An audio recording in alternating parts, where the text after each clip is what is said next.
The solution to catastrophic wildfire is simple. Prevention, prevention, and more prevention. And clear-cut logging does not provide that. If we choose not to go down this road of utilitarianism, greatest good for greatest number, our futures are diabolical. Welcome to the amazing Doug Fir podcast.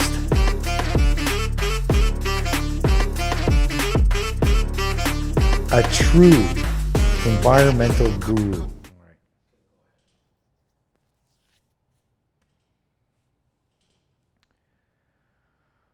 Okay, I have a little story to tell you about something that happened to me. I'm always looking for overfueled forests. So I can say, oh my gosh, look at all those dead trees in there. Sure would be nice to get all those dead trees out and clean it up and remove this and take this out and raise the skirts on the trees and take that out and then burn little piles. And at the end of it, we have this great looking forest. Well, I'm up at Bragg Creek, Alberta. I ended up running into a native fella up there, befriended him, and we ended up opening up a roast house. I rented from him his land, and I built this cowboy roast house. But that wasn't my intention. I wasn't supposed to do a restaurant. That was supposed to be a camp kitchen for a chainsaw crew. And just to give you kind of a heads up on where I'm going with this, if you go to Google Earth and you open it up to satellite, you'll see that between Bragg Creek and Calgary, there's the head of a dragon. Well, I discovered this head of the dragon just through viewing and watching and seeing, and then Google Earth came out and I'm like, holy crap, look at this. If fire breaches the Cowboy Trail at Bragg Creek and Redwood Meadows, and it hits that head of the dragon on a southwest windy day, it's going to push fire all the way to White Elk, Two Jack, the Weaselhead Flats, and right at the Glenmore Reservoir, there's a 300-foot escarpment that goes up. And on a hot, dry summer day, if this event happens and this wind pushes this embers up over the hill into a place called Aspen Park and Lakeview. And if you look at Lakeview, it is full of trees, full. All the houses are made from wood, all the fences and the garages, and then there's firewood and piles of this and piles of that and debris here and debris there. If it hits that, I call that the match head. If it lights up there on a windy day, it could blow a hole all the way through the city of Calgary. There it is. Yep. So, I wanted to set something up so we could go in there. It's on the Sutenia Reserve. I wanted to go in there. I wanted to talk to some of the councilmen and the chief, which I was able to talk about a few times, but very briefly because it wasn't important to anybody. I went down to the band office and ground people out at least 15 times. I remember going in there and standing at the band office waiting for somebody to talk to me. And then I explained what I was there for, and I sat there until finally till I left. Nobody would speak to me. And then when I did get there and show them this, it's like complete disregard. Can't blame them. Seemed like a little bit of a nut job. Just talk about this head of the dragon and blah, blah, blah, blah, blah, like this, and blow a hole through Calgary. Come on, Wade. Seriously? Are you just the messenger of fear here? What we needed to do is we needed to get on that Cowboy Trail. We needed to get chainsaw operators going in at least 1 kilometer on one side and at least 1 kilometer on the other, brushing, weeding, thinning, spacing, deadwooding, and then burning small piles as you're going along. So it leaves all the good, healthy trees, takes out all the understory. We burn the understory, and the forest is fireproofed. And if you look at right where the Cowboy Trail goes, the neck of the head of the dragon is right where the Cowboy Trail is. So I thought it would be really cool to think that, well, if you're gonna kill a dragon, what would you do? Cut its tail off? Cut a leg off? Poke it in the eye? No, you'd wanna cut the head of the dragon off. And if fire comes in, and we're prepared at this Cowboy Trail to take on fire, and as this wildfire comes rolling in and it hits this 1 kilometer, the fire drops down to nothing. As a matter of fact, it goes out and the fire does not continue. This is an emergency plan I had set up for Calgary. It took 8 years to piece it all together. I got zero cooperation from the MPs, the MLAs, town councils. I went to fire smart meetings galore. I went to people's offices. I talked to citizens. I talked to influential citizens. I wasted a lot of time and a lot of money on it. I opened up the Cowboy Roast House. I started cooking this cowboy meal, which is amazing. I was doing bison brisket. We had fresh baked bread. We had this whole cowboy meal set up.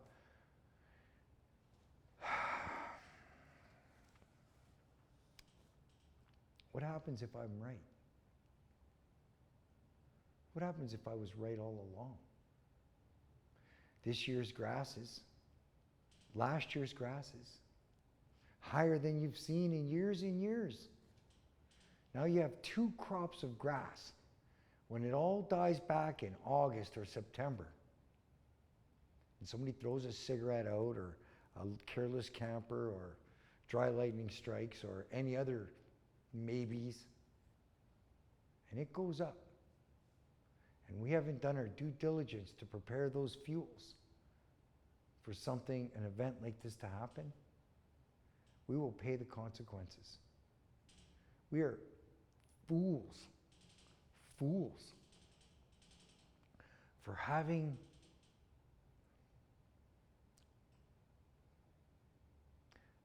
not being prepared,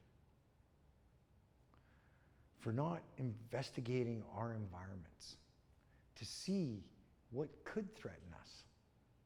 This might be a thing where, oh yeah, well, you remember when Calgary burned down? Well, that's when Mother Nature kicks back. We had all the time and all the resources and all the money to fix this problem when we chose not to. I was up there for 7 years, Bragg Creek. I got a chance to view places that other people don't get a chance to view, and walk through places and drive here and just be free.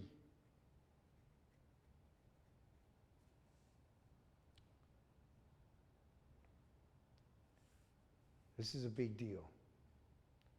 The head of the dragon is going to burn Calgary to the ground. And all we have to do is the prevention.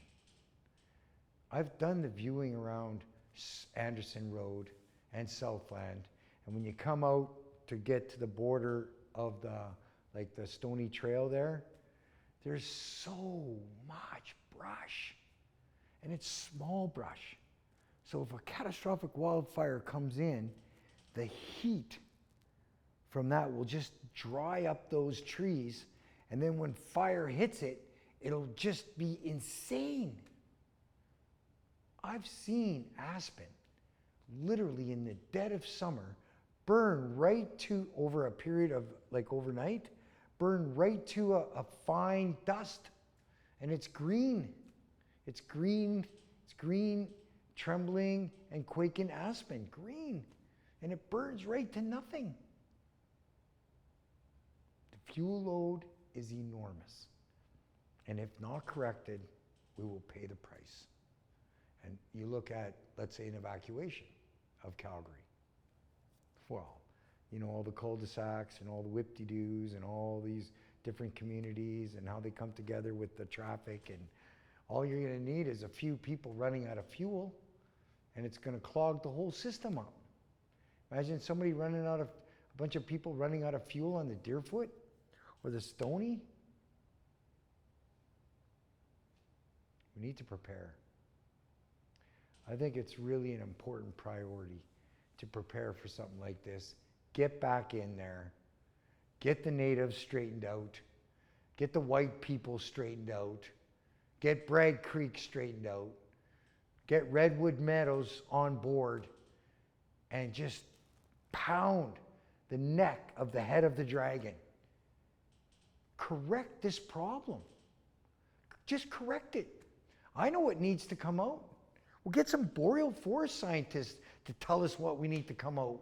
But I'll go in there and ribbon everything I think should come out, and then we'll let the boreal forest scientists decide whether I ribboned right. And if I'm right, then let's keep moving forward. Bragg Creek is the second most fire volatile place in North America. That's where the head of the dragon starts. And then it goes straight to Calgary.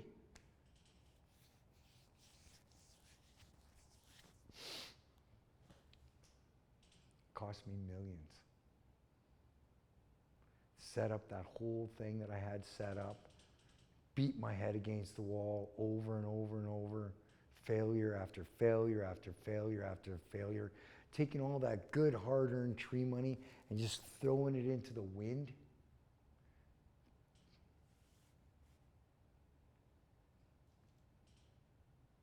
His name is Cthulhu. That's what I call the dragon. And the body goes all the way to Banff, Lake Louise. It's a big dragon.